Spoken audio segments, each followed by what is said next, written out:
Marcus Kane pulled his worn leather jacket tighter against the biting Montana wind. At 52, his weathered hands moved with practiced efficiency as he secured the ranch equipment before the approaching storm. Thunder rumbled across the vast sky, but something felt different about this weather pattern. The clouds swirled in unnatural formations, casting strange shadows across his property. Lightning cracked overhead with an intensity that made his cattle restless in the distant pasture. Marcus had worked this land for 30 years, inheriting it after his father passed, and he'd never seen a storm move with such violent purpose. The wind carried an electric charge that raised the hair on his arms and filled the air with a metallic taste. A brilliant flash illuminated the entire valley, followed by a sound like thunder and screaming metal combined. Marcus shielded his eyes as something blazed across the sky, trailing fire and sparks before disappearing behind the ridge that bordered his northern property line. The impact shook the ground beneath his boots, sending his dog Rex into a frenzied, barking fit. What the hell was that? Marcus muttered, grabbing his flashlight and truck keys. Against his better judgment, curiosity drove him toward the crash site. The rain began falling in heavy sheets as he navigated the muddy ranch roads.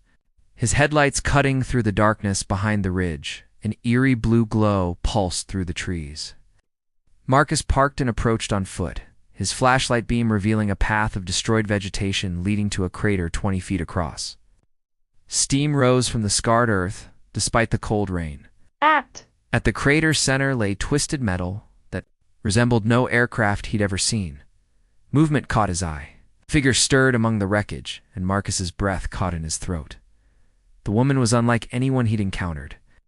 Her skin held a subtle, luminescent quality, shifting between pale silver and soft blue, depending on the angle of light. Long hair flowed around her shoulders in waves that seemed to move independently of the wind.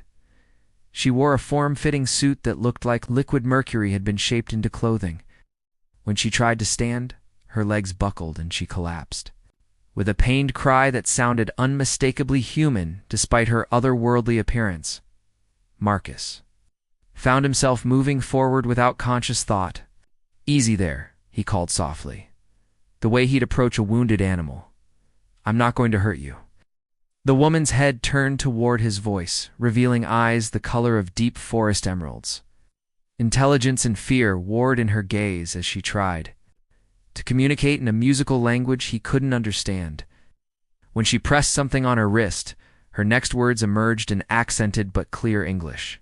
"Please," she whispered, her voice carrying desperate urgency.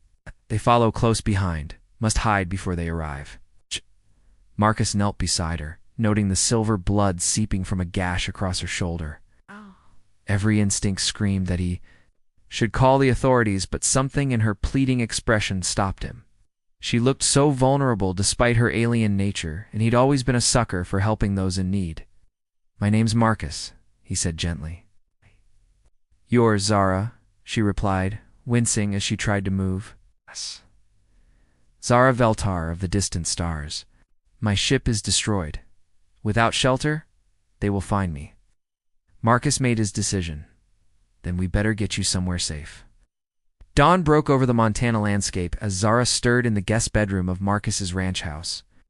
Sunlight filtering through the curtains revealed details he'd missed in the darkness. Her skin possessed an almost pearl-like quality, and her hair seemed to shift between silver and deep blue, like aurora lights. She was beautiful in a way that defied earthly comparison. Marcus knocked softly before entering with coffee and toast. "How are you feeling this morning?" Zara sat up carefully, testing her injured shoulder. The wound had already begun healing at a remarkable rate, leaving only a thin line of silver scarring. "It's much improved thanks to your kindness, Marcus Kane." "Marcus is fine," he said, settling into the chair beside her bed. "You mentioned being followed last night? What kind of trouble are you running from?" Zara's expression grew distant as she stared out the window. "My people. The Veltari fled our dying world generations ago. We sought peaceful refuge among the stars, but the Zephyrian Empire hunts us still. They believe we carry dangerous knowledge. That threatens their rule. And do you?" Marcus asked quietly. A sad smile crossed her features. We carry the memory of freedom, which they consider the most dangerous knowledge of all. Over the following days, Zara remained hidden in the ranch house while her strength returned. Marcus found himself looking forward to their conversations with an anticipation that surprised him. She possessed a quick wit and insatiable curiosity about human culture, asking endless questions about everything from coffee brewing to the photographs lining his mantelpiece. "Tell me about her," Zara said one evening, pointing to a picture of Marcus with a blonde woman in a wedding dress. "It's Janet," Marcus replied softly. "My wife. She died in a car accident 8 years ago." Zara moved closer on the couch, her presence radiating warmth. "You loved her deeply. I can see it in your eyes when you speak of her." "Yeah," Marcus nodded. "Thought I'd never feel that way about anyone again." The implication hung in the air between them. Over the past week, Marcus had become acutely aware of Zara's every movement. The musical quality of her laughter, the way she tilted her head when thinking. She seemed equally drawn to him, their conversations lasting long into each night. Dawn. "My world," Zara said quietly, "we believed love transcended physical form. That souls recognize each other regardless of the vessels they inhabit." Marcus turned to meet her gaze, seeing his own conflicted feelings reflected in those green depths. "Are you saying what I think you're saying?" Instead of answering, Zara reached up to touch his face with fingers that felt like warm silk. The simple contact sent electricity through his entire body. "I feel something I've never experienced before, Marcus. Something that makes my heart race and my thoughts scatter like leaves in wind." He covered her hand with his own, marveling at how perfectly they fit together despite their different origins. "Zara, distant rumbling sound interrupted his words, growing louder by the second. Zara's head snapped up, fear replacing the tenderness in her expression. "They've found me," she whispered. The rumbling grew into a thunderous roar as 3 sleek vessels descended from the clouds, their hulls gleaming like polished obsidian. Marcus watched through the window as they landed in his back pasture, their alien design both beautiful and terrifying. Ramps lowered with mechanical precision, and figures in dark armor emerged. "Stay back," Zara commanded, her voice carrying new authority. Her eyes had begun to glow with an inner light that Marcus had never seen before. "The Zephyrians show no mercy to those who aid their quarry." "This is my property," Marcus said firmly, reaching for his hunting rifle. "And you're under my protection." Zara caught his arm, her grip surprisingly strong. "Your weapons cannot harm them, and your bravery will only result in your death. Please, Marcus, let me face this alone." The front door exploded inward before he could respond. 3 tall figures stepped through the debris, their armor seeming to absorb light rather than reflect it. Their faces were hidden behind masks that resembled metallic skulls, and they moved with predatory grace. Zara Veltar, the leader, spoke in a voice like grinding stone. "You have led us quite a chase across the galaxy. Your exile ends today. I claim sanctuary rights," Zara replied, stepping protectively in front of Marcus. "This world is neutral. Territory." The Zephyrians' laugh sounded like breaking glass. "There is no neutrality in our empire's expansion. This primitive world will fall within the cycle, and its inhabitants will serve or perish." Something shifted in Zara's posture, Predatory stillness that reminded Marcus of a mountain cat preparing to strike. Her skin began to emit a soft radiance, and patterns like circuit boards became visible beneath its surface. "You made one mistake coming here," she said quietly. "And what would that be?" The leader sneered. "You threatened someone I care about." Transformation was instantaneous and breathtaking. Zara's form seemed to expand and intensify, her hair whipping around her face as energy crackled between her fingers. The gentle refugee Marcus had been sheltering revealed herself as something far more powerful and dangerous. The lead Zephyrian raised his weapon, but Zara moved with inhuman speed. A burst of silver light erupted from her hands, sending the alien flying backward through the wall. The other 2 opened fire with energy weapons that scorched the air. Where she'd been standing, Marcus dove for cover behind his kitchen counter as the battle raged through his home. Furniture exploded into splinters. Walls cracked from energy impacts, and the very air seemed to vibrate with power. Through it all, Zara moved like a force of nature, her dormant abilities awakening with devastating effect. When the violence ended, 3 motionless forms lay scattered across his destroyed living room. Zara stood in the center of the chaos, her chest heaving and skin still glowing with residual energy. She looked simultaneously magnificent and terrified. "I'm sorry," she whispered, surveying the destruction. "I'm so sorry, Marcus. I never wanted you to see that side of me." Marcus emerged from his hiding spot, stepping carefully over the debris. Instead of fear or revulsion, he felt only admiration for her fierce protection of him and what they'd begun to build together. "Don't apologize," he said, pulling her into his arms. "You saved our lives." Zara melted against him, the glow fading from her skin as his embrace grounded her. "I was trained as a warrior before our exile. I thought those instincts had died with my old life." "Maybe they were just sleeping," Marcus suggested, stroking her hair. "Waiting for something worth fighting for." She looked up at him with eyes that held new vulnerability alongside their ancient strength. "Is that what we have, Marcus? Something worth fighting for?" He answered by kissing her with all the passion and certainty that had been building between them since that first night in the rain. The kiss ignited something primal between them. Weeks of growing attraction finally finding expression. Hands tangled in Zara's silver hair as she pressed against him, her alien warmth seeping through his clothes. When they finally broke apart, both were breathing hard. "The other ships," Marcus said reluctantly, his practical nature asserting itself despite the desire flooding his system. Zara nodded, though she remained in his arms. "More will come. Zephyrians never send only one hunting party, if summoned." By her words, the sound of approaching aircraft filled the air. Through the shattered windows, Marcus could see lights descending from multiple directions. Dozens of ships surrounded his property, their searchlights turning night into harsh day. "There are too many," Zara said, her newfound warrior instincts. "Calculating odds? We need to run." Marcus grabbed his keys and emergency supplies. "The old mine shaft in the northern hills. We can hide there until we figure out our next move." They slipped out the back door and made their way toward Marcus's truck under cover of darkness. The Zephyrian forces were conducting a methodical search, their alien technology scanning every structure on the property. Energy beams carved through the night, reducing his barn to smoking rubble. The truck's engine seemed impossibly loud as they navigated the ranch roads without headlights. Marcus knew every twist and turn by memory, but their pursuers had technological advantages that made stealth nearly impossible. Energy bolts began striking the ground around them, each impact getting closer. "They're locking onto our position," Zara said grimly. "I have to stop them." "No," Marcus said firmly. "We stick together, not losing you." The declaration seemed to unlock something deeper in Zara. Her eyes began to glow again, but this time the light was steadier, more controlled. She pressed her palm against the truck's dashboard, and Marcus felt the vehicle respond differently. Moving with enhanced speed and precision. "I'm channeling energy through your machine," she explained.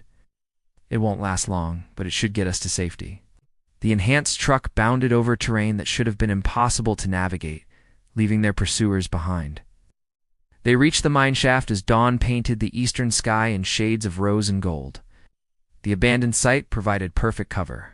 Tunnels extending deep into the mountain in the darkness of the mine. Surrounded by the echo of their own breathing, the adrenaline finally faded. Marcus found himself truly alone with Zara for the first time since her abilities had awakened, and the intensity between them could no longer be denied. "I thought I'd lost you back there," he said softly, his hands framing her face. "I won't leave you, Marcus," she replied, her voice carrying the weight of an oath.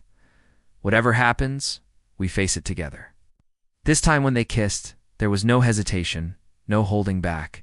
Zara's skin began to glow softly as passion overtook them, both creating a cocoon of silver light in the mine's darkness. Her touch ignited fires Marcus had thought permanently extinguished. His gentleness awakened emotions she'd never imagined possible.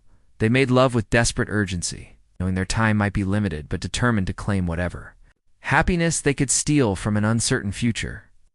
Afterward, they lay entwined on Marcus's jacket, Zara's head on his chest as her luminescence gradually faded.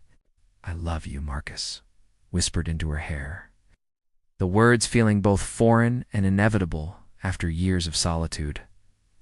Zara lifted her head to meet his gaze, her green eyes bright with unshed tears. "And I love you, my brave human, more than I thought possible for someone from another world." Outside the mine, the sound of search parties grew closer. Their moment of peace was ending, but something fundamental had changed between them. They were no longer just allies hiding from a common enemy. They had become something worth defending. The final confrontation came at sunset 3 days later. Zephyrian forces had tracked them to the mine, but Zara was no longer the frightened refugee they'd been hunting. Standing at Marcus's side, she had transformed into something magnificent and terrible. Her full warrior heritage finally awakened. Last chance to surrender? The Zephyrian commander broadcast through speakers that made the mountain itself seem to speak. "Return with us willingly, and your human companion may live to see another dawn." Marcus checked his rifle one more time, knowing it was nearly useless against their technology, but refusing to face death unarmed. "Any regrets about getting mixed up with a simple rancher?" Zara smiled, her entire form radiating controlled power. "Only that it took a galactic war for me to find you. The battle that followed would be remembered in human history, though most would dismiss the official reports as classified military operations." Zara fought like a force of nature, her abilities fully unleashed for the first time in decades. Energy streamed from her hands in patterns that resembled both lightning and liquid starlight. Marcus proved that human ingenuity could become technological disadvantage. Using his intimate knowledge of the terrain and improvised explosives made from mining equipment, he created diversions and tactical advantages that allowed Zara to press her assault effectively. When reinforcements arrived, they came not from the sky but from Earth itself. Their Veltari refugees, inspired by Zara's example, emerged from hiding across the globe. The network of survivors that had remained scattered and afraid finally united in coordinated resistance. The tide turned when news crews arrived, broadcasting the battle worldwide. The Zephyrian Empire had built their expansion on secrecy and fear, but humanity's natural curiosity and defiance changed the equation entirely. What had begun as a quiet hunt became a public declaration of war against an entire planet.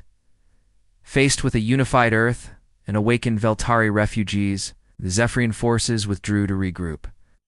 The victory was temporary, but it established something crucial. Earth would not fall quietly, and the refugees had found their place in the galaxy's greater struggle. In the aftermath, Marcus and Zara stood together among the ruins of his ranch, watching the sun set over their changed world. The government had offered them new identities, protection, and a chance to start fresh anywhere they chose. "We could go anywhere," Marcus said, his arm around Zara's waist. "The city, another country, even another planet now that the secret's out." Zara leaned against him, her alien beauty enhanced by the golden light. "I've spent my whole life running. From one world to another. I'm tired of running, Marcus. I want to build something instead." Here, she confirmed. "With you, the Zephyrians will return eventually. But when they do, they'll find a world that fights back. A place where love transcends species and ordinary people become extraordinary when they have something worth protecting." Marcus kissed her temple, marveling at how perfectly she fit against his side. "Then we better get started rebuilding." Stars began to appear in the darkening sky, some of them moving in ways that suggested they weren't stars at all. The future stretched before them, full of unknown challenges and infinite possibilities. But they would face it together, two souls from different worlds, who had found in each other the strength to change the universe itself. The night he gave her shelter, Marcus Kane never could have guessed that her alien instincts would awaken, not just to protect herself, but to defend the love they discovered in the space between stars. And in that love, both their species had found something worth fighting for.